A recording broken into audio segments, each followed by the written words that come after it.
السلام علیکم ورحمۃ اللہ وبرکاتہ۔ محترم حضرات و خواتین، ایک سوال آج کی اس مجلس میں ہمارے ساتھ ہے کہ زکوٰۃ کون لے سکتا ہے، یعنی ہم اپنی زکوٰۃ کس کو دے سکتے ہیں۔ اس سلسلے میں ہم تمام کو معلوم ہے کہ اگر کوئی بھی آدمی نصاب کا مالک ہو جاتا ہے، نصاب کس کو کہتے ہیں، یعنی اس کے پاس 80 پر 5 گرام سونا ہے، گولڈ ہے، یا 590 پر 5 گرام چاندی ہے، یا کیش ہے، نقد رقم ہے جو 590 پر 5 گرام چاندی کے برابر کا پیسہ اس کے پاس ہے،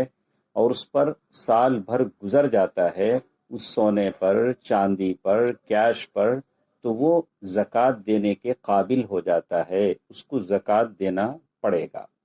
لیکن ساتھ ساتھ ایک ایسا آدمی ہے جس کے پاس یہ ساری چیزیں ہیں، یعنی اس کے پاس سونا ہے یا چاندی ہے، یا 590 پر 5 گرام چاندی کے برابر کا پیسہ ہے، لیکن اس کی سیلری، تنخواہ اس کو بس نہیں آتی ہے، یا اس کے پاس قرضہ ہے اور اس کے پاس اتنے پیسے نہیں ہیں جس سے اس کی ضروریات پوری ہو سکتی ہیں، تو ایسا آدمی زکوٰۃ لے بھی سکتا ہے۔ جہاں زکوٰۃ وہ دے سکتا ہے وہیں زکوٰۃ لے بھی سکتا ہے، اس لیے کہ اس کی تنخواہ اس کو بس نہیں آتی ہے، اس کے پاس قرضہ ہے۔ اور اس کی بڑی تفصیل زکوٰۃ کس کو دیں اللہ تعالیٰ نے سورۃ التوبہ آیت نمبر 60 میں بڑی تفصیل سے کہہ دیا ہے۔ شیخ ابن عثیمین رحمہ اللہ سے پوچھا گیا کہ فقیر کون ہے جو زکوٰۃ کا مستحق ہے، تو شیخ نے جواب دیا کہ فقیر جو زکوٰۃ کا مستحق ہے وہ ہے جس کے پاس اس کے اور اس کے خاندان کو پالنے کے لیے، کفالت کرنے کے لیے سال بھر کا غلہ اس کے پاس نہ ہو، یعنی اس کے پاس اتنے پیسے نہ ہوں کہ وہ اپنے خاندان کی کفالت کر سکے، خاندان کے افراد کی دیکھ بھال کر سکے، ان کو پال پوس کر سکے۔ اسی طرح شیخ سے پوچھا گیا من وجبت علیہ الزکاة لوجود النصاب ولکنہ فقیر فہل تحل لہ الزکاة۔ ایک ایسا آدمی ہے جس کے پاس وہ نصاب کا مالک ہے، یعنی وہ زکوٰۃ دینے کے قابل ہے،